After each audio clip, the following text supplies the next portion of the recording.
Hello everybody, welcome to this channel. It is always a happiness to meet you. Today, before this lesson, I would like to express for everyone my best wishes for this new year. A happy new year to everybody. Today we are going to notice something about words. So let's go. Comment connaître le singulier et le pluriel? Des exemples. Exemple 1. Un garçon. Les garçons. Un garçon, en anglais, c'est a boy. A boy. Les garçons, c'est the boys. The boys. Exemple 2. Une fille. Les filles. A girl. A girl. The girls. The girls. Un fils. Les fils. A son. A son. The sons. The sons. Une maison. Exemple 4. Une maison. Les maisons. A home. A home. The homes. The homes. Une maison encore, parce qu'en anglais, il y a deux manières de dire maison. Et home veut dire une maison. Et house aussi veut dire une maison. C'est pourquoi j'ai énuméré les deux manières possibles. Une maison, exemple 5, les maisons. Et house. Et house. The houses. The houses. Attention, remarque. Donc, pour les mots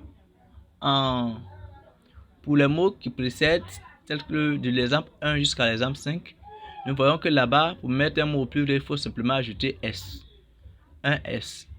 Le déterminant, nous allons le voir plus tard, mais il faut remarquer le S qui se trouve à la fin du mot.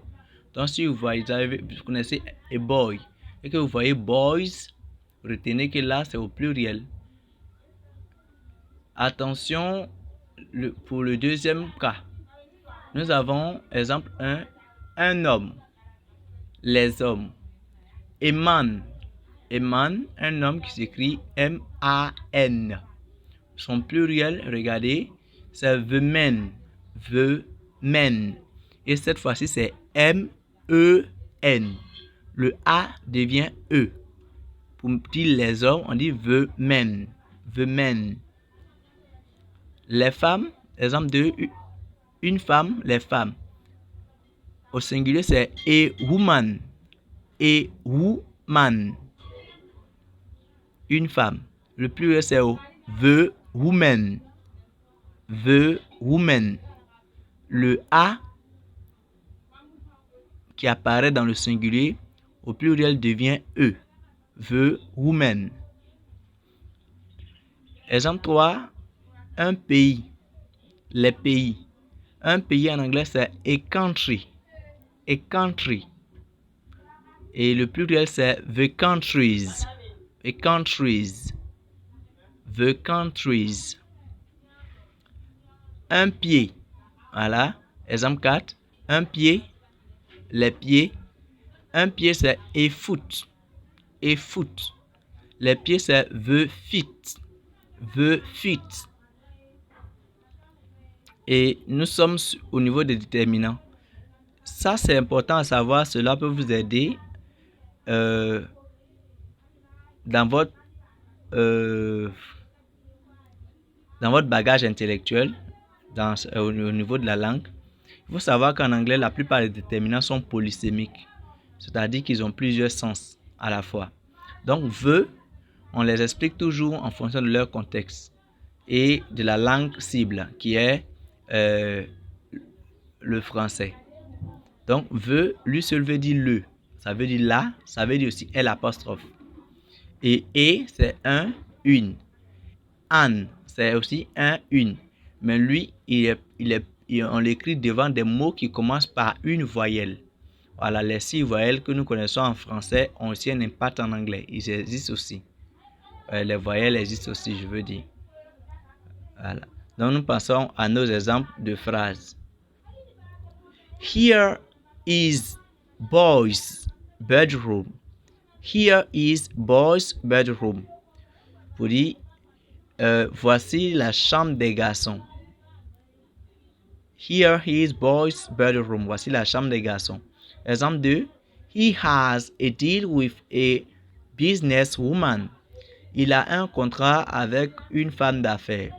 He has a deal with a businesswoman. Il a un contrat avec une femme d'affaires. Exemple 3. The businessmen have not free time.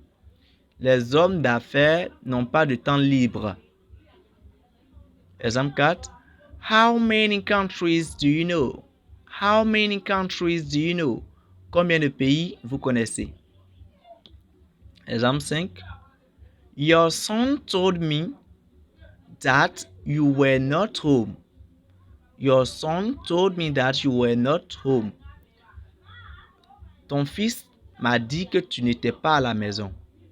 C'est valable pour celui qui veut traduire en vous voyant. Votre fils m'a dit que vous n'étiez pas à la maison. Exemple 6. There are all women in this school. Elles sont toutes des femmes dans cette école. Exemple 7. One girl cooked for us a food. Une fille nous a cuisiné un repas. Exemple 8. His homes are many into cities. Ces maisons sont nombreuses dans les villes. Et city, singulier, veut cities, pluriel. Donc, une ville est city. Les villes veut cities.